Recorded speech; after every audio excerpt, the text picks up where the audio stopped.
Hello YouTube, Cameron here. I'm at the Gloria Swanson dump again. Haven't found much yet. I found this, which might be a bell or might just be part of light fixture, but I'm gonna take it just in case. Yeah, I'll be back. I got a dish here. I'm pulling out enamelware.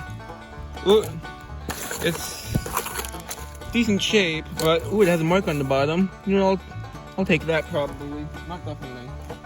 Put it aside. And there's a boot falling apart underneath it. Hope I find something. Okay, I'm back. I just got a nice cobalt bromo seltzer. Not too exciting, but it's a sign that I haven't dug this spot before because I would have taken it. Okay, let's keep going. I just got a great find. Look, it's a Weck canning jar. It's early 1900s. Look, it's so cool. And it's a big one. Seems to be in good shape. No chips, no cracks. Hope it stays that way. I think it probably will because it's a canning jar. There's normally better quality glass. Oh, nice. I'll dig a bit longer, but I'll finish up soon because I'm technically not allowed to go digging right now. I just went digging recently. Yeah, and I still need to clean up my room. So I'm putting you down for a moment while I put this in my bag. So I'm limiting myself to my rule was 1 hour if I find something good within that time, which I did, and then I finish up after that. Or if I don't find something good within an hour, then I can keep digging for 45 more minutes. But I found something good. So after the hour, I'll just finish up. Okay, I'm on my way out. By the way, in addition to what I showed you that I found, I also found several 1915 Coke bottles, but I left them behind. Because, most of them have really bad chips and cracks, but I took the ones that were in okay condition. Yeah, I'm taking out, I found this cup, which might be for use. And there's this medicine bottle, I think. It still has the cork in it. And try to figure out what it is. It has embossing on the bottom. Okay, so let's go over. You can see I left behind a lot of blown and teal wine bottles, simply because there's so many of them. Like if one of you guys want one of the teal wine bottles, I'll show you one. They're all in pretty good shape, and the teal, they would look beautiful in the windowsill. Here, I'm not sure if you can see the teal here. This one's a bit darker, but they're blown, probably the 1800s. I think they're late throws in a way. So I think this person, as known as Gloria Swanson, a Hollywood actress, I think those might date her when she was here. She could have bought in very expensive bottles of wine. I wouldn't be surprised. In which case it could have been, well, it would have been defined as vintage at the time. Now if they were still surviving, they would be antique. I see something sticking out, just to make sure it's broken. There's still stuff here. So I already dug the whole top layer of this, but I realized that I missed a lower layer, so that's what I've been digging today.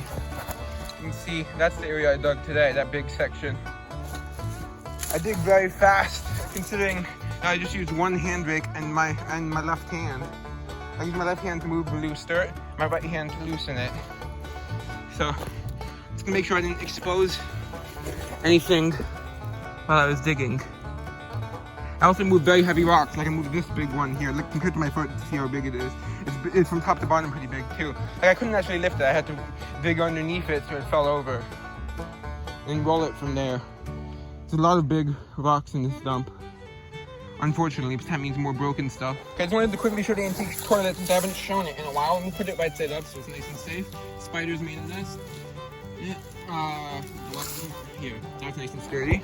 Here you can see it has some cracks in it, but other than that it's in good shape. I think someday I'll come back for it once I have my own home, and I'll use it as a planter in my garden. This is a very old toilet. You can see improved original Caldwell lead cup, which means the fixture, like the metal part, might be lead. I don't know. It's a pretty cool toilet. If anyone wants it, I can give it to you if you want to pick it up. But I doubt any of you live near enough to me, or at least most of you. And even those who do live near me, probably don't want it.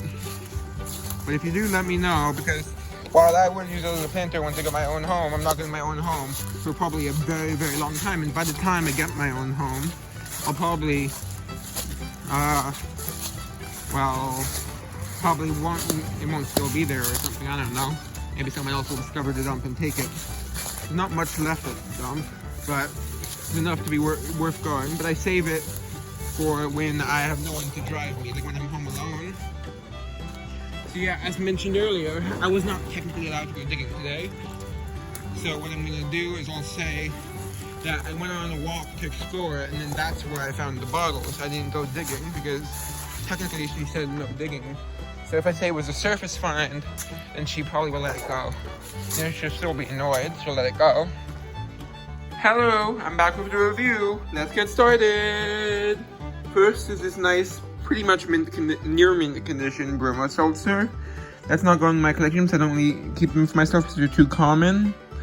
But it's good enough to give away. It's interesting how the Emerson part is way bigger than the rest. The Emerson Drug Co. part. Than the Bromo seltzer. It's probably like 1920s. And there's this nice cup.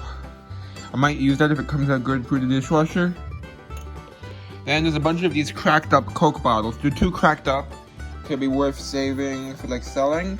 So what I do with these is I spray paint them since they have no chips in them. Just a lot of cracks and bruises, but so many that they're not worth saving as yourself. Since they're only in New York City, if they were a different, more rare location, then I would keep them like this. But they aren't. They're quite common location, I think. So I don't want it for myself, and I don't know anyone else would want it in this condition. So, even though they are a 1915 patent. And they also have extreme caseware, as you can see. That's caseware, that's not dirt. They have like crazy caseware. Then I got two old light bulbs. They're on the earlier, but not earliest end. You know, because they don't have the point, but they are in the earlier shape. So these are probably 1920s era, maybe earlier 20s. I found two of these. This one does have a brand name, but I can't really read it. It's partially faded. Oh, it's Westinghouse. I can read it now. Not sure if you can see that. I think you can. And then the best find, unfortunately, is not as good as I thought. It turns out to have some serious cracking. But it's a beautiful still from this side, a Weck canning jar. Sort of had a metal clamp to hold on the glass lid, but look at this. It's extremely cracked on this one part. So I have to be very careful to keep that from falling apart. But as long as that part doesn't fall apart, I'm going to keep it anyway, because the damage is pretty much on the back. So it still looks great from the front. And I have a smaller size of this in my collection already. So these will grow great together. And I think I have a lid that will fit this, but I'm not sure. If I do, I'll update you now. And then there's this spoon, which I saved because I think it has a brand name or company name on it. I can't read it. I'll have to soak it in chemicals of some sort to get this crust off so I can read it. Yeah, because otherwise it's not worth keeping. And then there's the other light bulb. And then the last find was this lampshade. At least I think that's what this is, based on this fixture part right here. So yeah, that's for art. You can see still has some white paint on it. And that's all. Hope you enjoyed. Bye. Time to can this video. I guess it's the canning jar. Yeah.